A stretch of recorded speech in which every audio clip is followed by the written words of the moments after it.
बच्चे अंगारों से खेलते रहे। हजरत ईसा रूहुल्लाह अलैहिस्सलाम का मुबारक ज़माना था।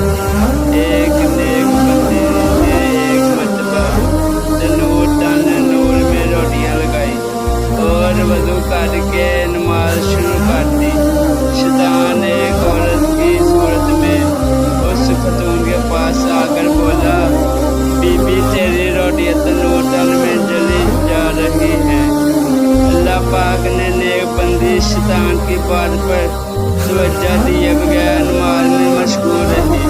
ये देख शैतान ने इस खतून के नन्हे मुन्ने बच्चे को उठाकर तनूर के अंगारों पर डाल दिया।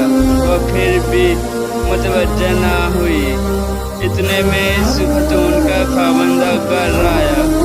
इसने देखा कि इसका बच्चा तनूर में इन अंगारों से खेल रहा है जिन्हें अल्लाह पाक ने सुलग हकीक बना दिया है।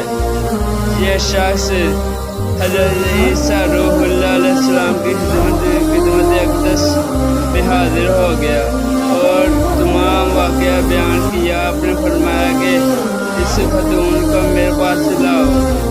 जब वो हाजिर हुई तो आपने इससे पूछा, बीबी तू कौन सा नेक अमल करती है जिसकी वजह से ऐसा हुआ?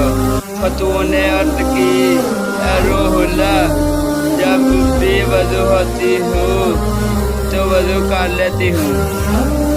जब वज़ू कर लेती हूँ तो नमाज के लिए खड़ी हो जाती हूँ और जब किसी को कोई ज़रूरत से पेश आती है तो इसकी ज़रूरत पूरी करती हूँ और जो तकलीफ लोगों की तरफ से पहुँचती है इन पर सब्र करती हूँ।